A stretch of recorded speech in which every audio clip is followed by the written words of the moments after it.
Sidang pertama adalah sidang yang berkemenangan. Sidang pertama, sidang yang berkembang dengan cepat. Sidang pertama mengalahkan dunia ini. Sidang pertama, sidang yang berkuasa. Doa mereka berkuasa, pelayanan mereka berkuasa, berita mereka berkuasa. Ini sidang yang pertama. Beritanya sama saja, berita-berita tentang Yesus. Maka sidang akhir zaman juga harus berkuasa, karena Tuhan yang kita sembah, Tuhan yang tidak berubah. Tapi jangan lupa, sidang yang pertama, sidang yang berdoa. Banyak berdoa. Sidang yang pertama tidak jemu-jemu berdoa. Sidang yang pertama tiap-tiap hari berdoa. Mereka menyangkal diri mereka berdoa. Mereka suka berdoa.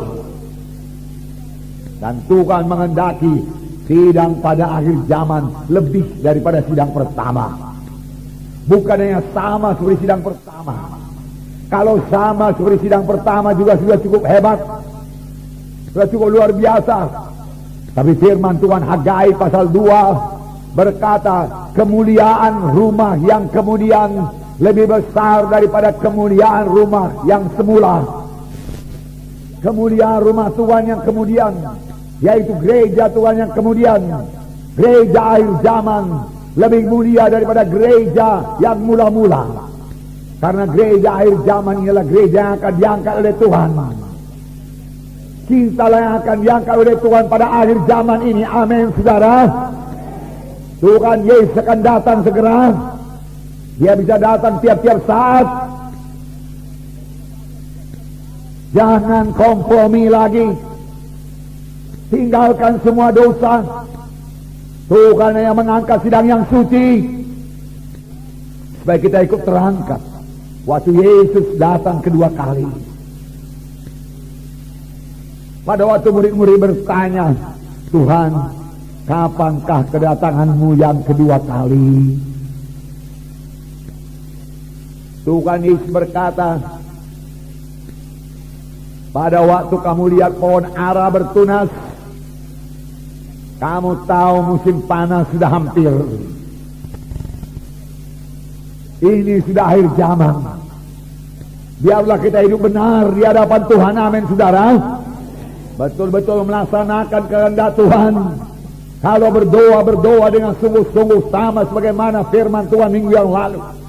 Bersungguh-sungguh berdoa. Kalau melayani dengan bersungguh-sungguh melayani. Kalau bersaksi dengan sungguh-sungguh. Jangan malu mengaku Tuhan Yesus. Hidup benar, hidup suci. Tinggalkan semua kegelapan, sehingga berkat Tuhan juga tidak terhalang kepada saudara, tidak tersendat-sendat datang kepada saudara. Supaya kutuk dosa dibebaskan dari saudara sekalian. Hidup yang baru, hidup berkemenangan, hidup yang berhasil jadi milik saudara. Yesus mati bukan untuk satu sidang yang lemah. Yesus tidak mati buat sidang yang kompromi. Bukan itu maksud Tuhan. Bukan satu gereja yang pelin-pelan. Bukan satu gereja yang kompromi dengan kegelapan. Itu bukan kehendak Tuhan. Bukan untuk satu gereja yang mati, tidak ada kehidupan di situ. Bukan.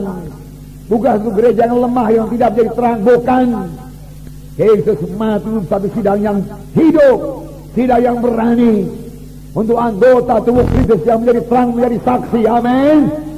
Untuk itulah Yesus mati.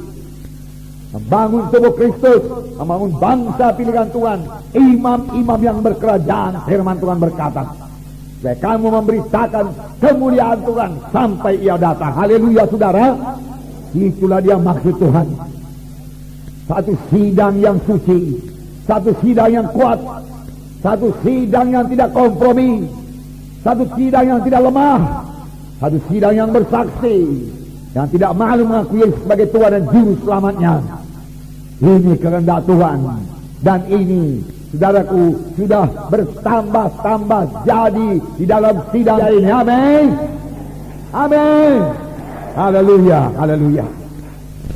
Tetapi bukan berarti pula tidak ada kesukaran, bukan berarti tidak ada penderitaan, tidak ada ujian, tidak ada pencobaan. Bukan. harus ada pencobaan, harus ada penderitaan. Tapi bukan penderitaan karena dosa, bukan penderitaan karena penyakit, bukan penderitaan karena kutuk dosa. Jesus, Tuhan Yesus mau mengangkat semua penyakit saudara. Amin.